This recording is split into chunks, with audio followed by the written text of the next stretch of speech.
បាទសួស្តីទាំងអស់គ្នាអញ្ចឹងវីដេអូនេះនឹងណែនាំទាំងអស់គ្នានៅក្នុងការអាប់ដេត Canon នៅក្នុង Channel App របស់យើងអញ្ចឹងខ្ញុំធ្វើការចូលមកកាន់ comment terminal របស់យើងមកអញ្ចឹងបន្ទាប់ពីការចូលមកកាន់ terminal របស់យើងមកយើងធ្វើការឆែកនៅ Canon ដែលយើងប្រើប្រាស់ឥឡូវហ្នឹងអញ្ចឹងយើងវាយ comment ហើយ username ដកពណ៌នេះមកហើយនេះគឺវាបានប្រាប់ថាយើងប្រើ version 5.14នេះដែលជា Canon នៅក្នុង Channel App របស់យើងបច្ចុប្បន្ន ចឹងដើម្បីទៅអាប់ដេត Canon របស់យើងបានចឹងយើងធ្វើការអាប់ដេត file នៅក្នុង system របស់យើងទាំងអស់អញ្ចឹងយ៉ាំអាប់ដេតដល់យើងប្រើ command យ៉ាំអាប់ដេតដល់ file នេះមកគឺនឹងធ្វើការអាប់ដេត file ទាំងអស់នៅក្នុង Linux App របស់យើងអញ្ចឹងយើងធ្វើការរង់ចាំវាបន្តិចទៅបាទអញ្ចឹងបន្ទាប់ពីដែលយើងអាប់ដេតហើយយើងធ្វើការទៅដកdownload នៅ Canon របស់យើងអញ្ចឹង Canon របស់យើងខ្ញុំបានរើមកហើយអញ្ចឹងចាំខ្ញុំដាក់link ទាំងអស់នោះនៅក្នុង description របស់ខ្ញុំអញ្ចឹងខ្ញុំធ្វើការ copy វាមក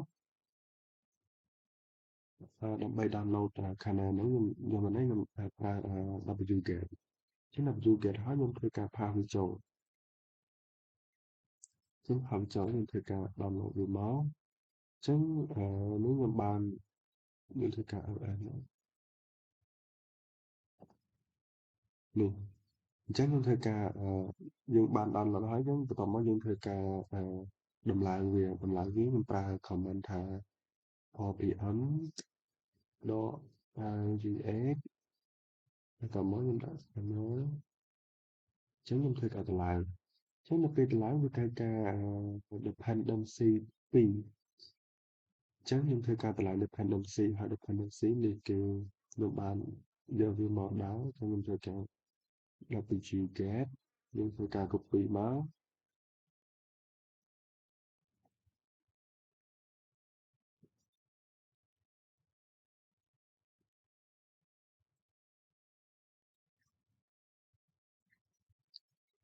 អញ្ចឹងខ្ញុំធ្វើការ download dependency នេះមកចូលក្នុង Linux របស់ខ្ញុំ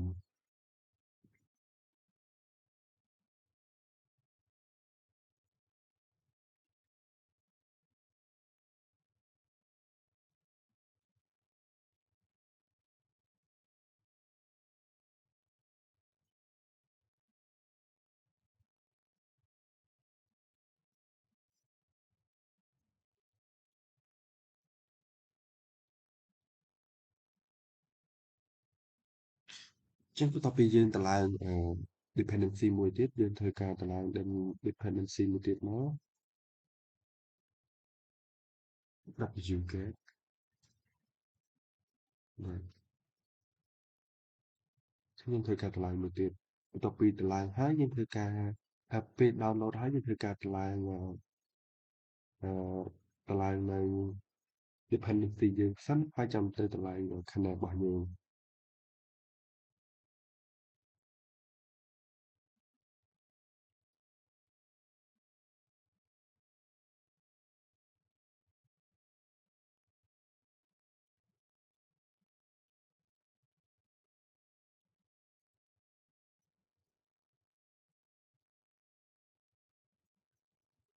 អញ្ចឹងបន្ទាប់ពីដែលយើងតម្លើងអាហ្នឹងហើយយើងធ្វើការទៅតម្លើងdependency របស់យើងជាមុនសិនអញ្ចឹង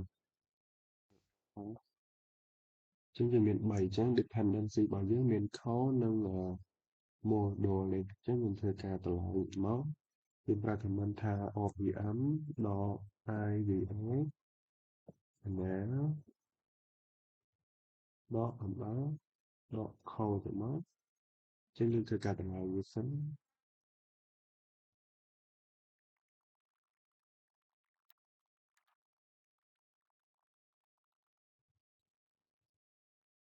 អញ្ចឹងបន្ទាប់ពីតម្លើង core ហើយយើងធ្វើការតម្លើង module មួយទៀត iva camera ដកអំបៅដក hand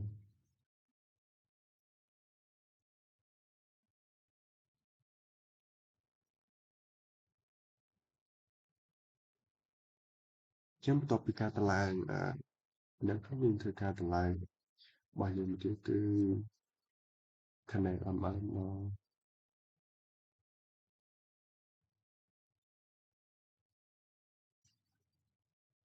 chính như thời gian tương lai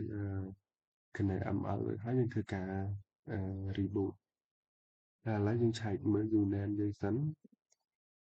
dù nên độ chẳng là khả năng chạc lượng đấy chẳng chương tương lai hay những thời gian reboot việc sân máu ok chính như thời gian trăm vì sân vì nên update khả năng bao giờ chứ một tập đi dương restart hay những thời gian cho được bao nhiêu mà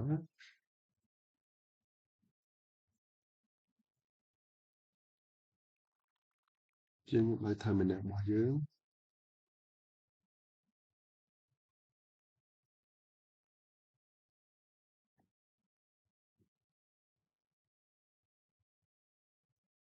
chứ vai là dù nên độ chẳng này kia dương ban update ទៅកាន់6.13ដែលយើងតម្លៃនឹងមិញហើយអញ្ចឹងមួយទៀតដើម្បីថាមើលថា channel របស់យើងមានអីខ្លះយើងវាយ grooving draw info smart or ឬក៏ grade នោះមានថាយើងច្រោះយក channel version របស់យើងមក index អីណាច្រឡំ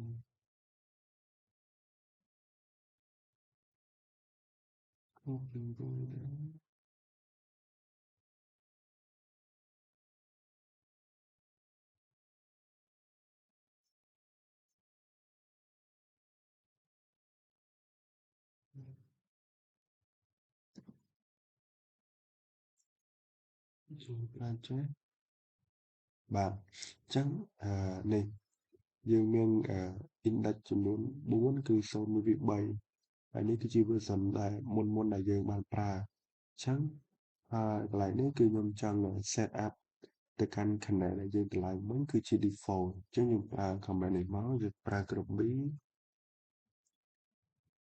set default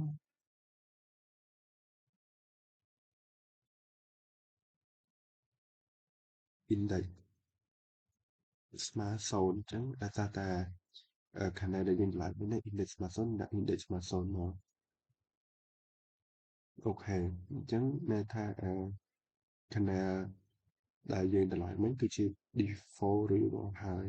អញ្ចឹងវីដេអូនៅក្នុងការតម្លើង channel update channel នៅក្នុង Lineage OS 9ហ្នឹងគឺមានតែប៉ុណ្្នឹងអញ្ចឹងអរគុណអ្នកទាំងអស់គ្នាសម្រាប់ការតាមដានវីដេអូមួយនេះ